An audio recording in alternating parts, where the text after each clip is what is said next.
ఎట్టకేలకు వరుణుడు కరుణించాడు. చాలా రోజుల తర్వాత రాష్ట్రంలో ఓ మోస్తరు వర్షం కురిసింది. రాష్ట్ర వ్యాప్తంగా వివిధ చోట్ల కురిసిన భారీ వర్షాలతో రహదారులు జలమయమయ్యాయి. కొన్ని చోట్ల పంటలు నీట మునిగాయి. తిరుమలలో భక్తులు ఇబ్బంది పడ్డారు. అల్పపీడన ప్రభావంతో రాష్ట్రంలో పలుచోట్ల వానలు కురిశాయి. ఉభయ గోదావరి జిల్లాల్లో కుండపోత వాన పడింది. ఎడతెరిపి లేని వర్షంతో కాకినాడలోని ప్రధాన వీధులు, లోతట్టు ప్రాంతాలు మోకాళ్లలోతు నీటితో నిండిపోయాయి. ప్రయాణికులు ఇబ్బందులు పడ్డారు. డ్రైనేజీలన్నీ పొంగిపొర్లాయి. రాజమండ్రిలోనూ రహదారులు చెరువులను తలపించాయి. యానాంలో వర్షంతో వాహనదారులు ఇబ్బందులు పడ్డారు.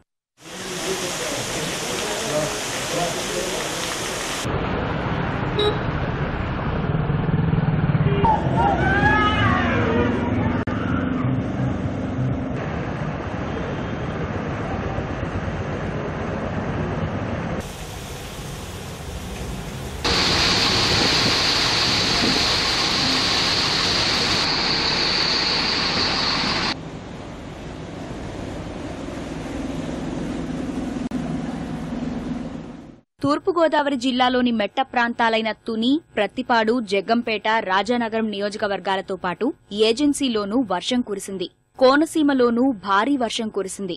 సీతానగరం మండలంలో సుమారు 1500 ఎకరాల్లో పంట ముంపుబారిన పడింది.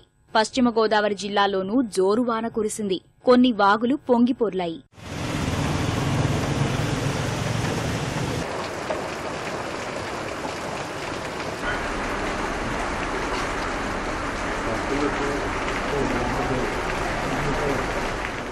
తిరుమలను వేకువజామునే భారీ వర్షం ముంచెత్తింది. జోరున కురిసిన వర్షంతో భక్తులు తీవ్ర ఇబ్బందులు పడ్డారు.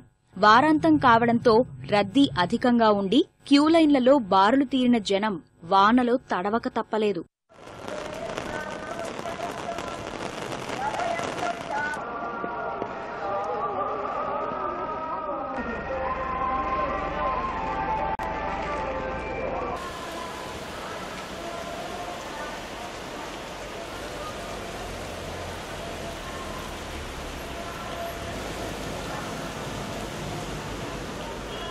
వర్షాకాలమైనప్పటికీ సరైన వానలు లేక సతమతమవుతున్న రైతులు భారీ వర్షాలతో హర్షం వ్యక్తం చేస్తున్నారు.